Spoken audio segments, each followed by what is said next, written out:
Assalamualaikum warahmatullahi wabarakatuh dan salam sejahtera. Nama saya Tuan Nur Afizah binti Tan Besar bernombor Matric D20411113305. Pada hari ini saya akan membentangkan poster yang saya hasilkan pada hari ini, iaitu bertemakan penghargaan kendiri bagi memenuhi tugasan individu KPP 3023 Psikologi Pendidikan. Apa itu penghargaan kendiri? Penghargaan kendiri merupakan penilaian keseluruhan dirinya dari segi fikir, rasa dan percaya terhadap diri sendiri. Penghargaan kendiri ini penting untuk memastikan setiap individu itu sejahtera mental dan fisikalnya. Penghargaan kendiri terdiri daripada dua jenis, iaitu penghargaan kendiri tinggi serta penghargaan kendiri yang rendah.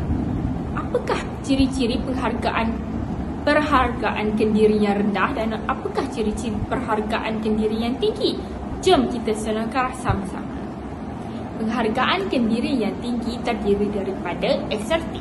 Sebagai contoh, asertif merupakan individu yang berani menyatakan pendapatnya apabila pendapat beliau berbeza dengan pendapat orang lain.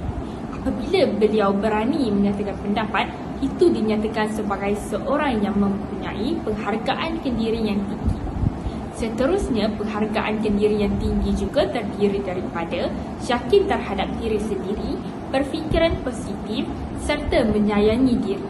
Menyayangi diri dari segi kesihatan mental dan fizikal dan menjaga dirinya agar tidak tertekan dalam kehidupan.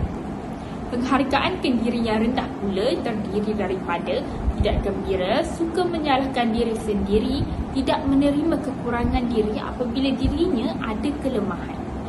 Setiap individu seharusnya menerima setiap kelemahan yang ada dalam diri kerana setiap daripada manusia tidak sempurna. Jadi, bagaimana untuk kita mengatasi penghargaan kendiri yang rendah itu tadi? Jom sama-sama kita cari cara. Penghargaan kendiri yang rendah dapat diatasi dengan cara-cara yang berikut. Cara meningkatkan penghargaan kendiri adalah dengan memberi galakan serta layanan yang adil kepada semua murid. Guru-guru bolehlah memuji setiap hasil yang dihasilkan oleh setiap murid tanpa mengira perbezaan kaum, agama serta tidak perlu memberi layanan yang istimewa kepada mana-mana murid. Pujilah mereka walaupun hasilnya tidak sempurna. Yang seterusnya ialah membimbing murid mengikut tahap kemampuan mereka. Guru-guru perlulah memberi tugasan yang sesuai dengan tahap kemampuan setiap murid kerana setiap daripada kita berbeza tahap kemampuannya. Yang ketiga ialah memberi kebebasan kepada murid untuk mencukil kreativiti dan kebolehan masing-masing. Guru-guru bolehlah memberi tugasan kepada mereka tanpa masuk campur bagaimana untuk mereka menyiapkan tugasan tersebut. Yang keempat ialah memberi peluang untuk murid belajar daripada kesilapan tanpa meletakkan label ataupun hukuman.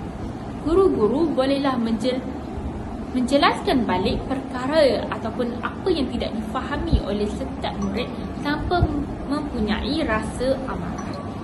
Kesimpulannya, penghargaan kendiri membantu seseorang individu menghargai dirinya sendiri serta menjalani kehidupan yang lebih bahagia dan tenang. Sekian, terima kasih daripada